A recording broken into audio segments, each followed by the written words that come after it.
ચાલો દર્શક મિત્રો, તમને આજે એક મસ્ત મજાના સ્થળે લઈ જાઉં છું।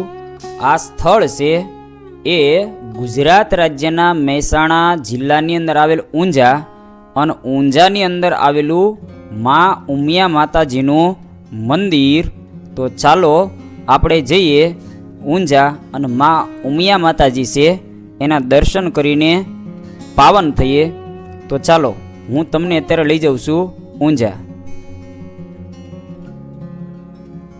આ ઊંઝાની બજાર છે, અને ત્યાંથી આપણે ચાલીને મંદિર તરફ છે એ પહોંચી શકાય છે।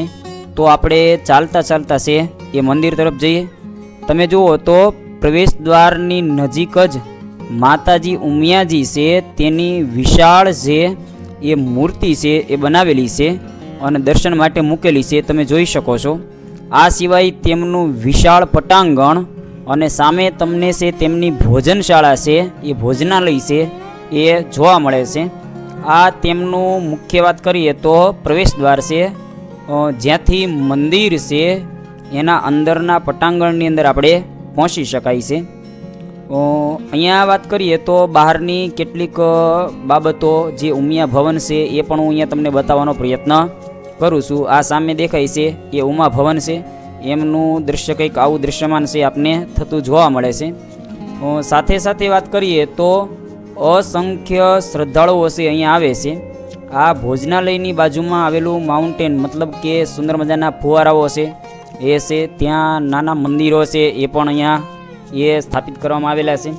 તેમની જ બાજુની અંદર સુંદર મજાની ભોજનશાળા છે, અને એમાં તમે સવારે 10:30 થી 1:30 વાગ્યા સુધી અને સાંજે 7 થી 8:30ના સમય દરમિયાન એ પ્રસાદ છે એ લઈ શકો છો। જો તમે ઘર બેઠા મંદિર અને માતાજીના દર્શન કરવા માગતા હો તો આ QR કોડ પણ આપેલો છે, એને સ્કેન કરીને તમે એ ઘર બેઠા એ દર્શનનો લાભ પણ લઈ શકો છો।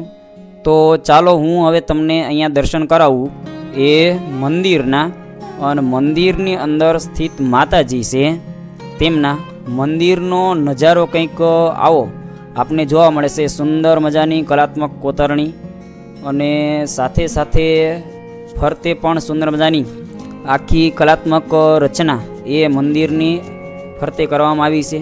મધ્યમાં સુંદર મજાનું જે ઉમિયા માતાનું મંદિર છે એ બિરાજમાન છે। અંદર માતાજી છે એ બિરાજમાન છે, તેમના પણ હું તમને અહીંયા દર્શન કરાવું। એ પહેલાં આપણે મંદિર છે તેમનો સુંદર મજાનો આ નજારો છે એ જરાક આપણે જોઈ લઈએ, અને ત્યારબાદ હું તમને અંદર બિરાજમાન માં ઉમિયામાં છે તેમના દર્શન પણ અહીંયા કરાવવાનો છું। તો આપણે સૌથી પહેલાં મંદિર છે એનો આ નજારો જોઈએ, અને ત્યારબાદ માતાજી છે તેમના દર્શન કરીએ। તો ચાલો, જેની આતુરતાપૂર્વક આપણે રાહ જોઈને બેઠા તે માતાજીના દર્શન પણ કરી લઈએ।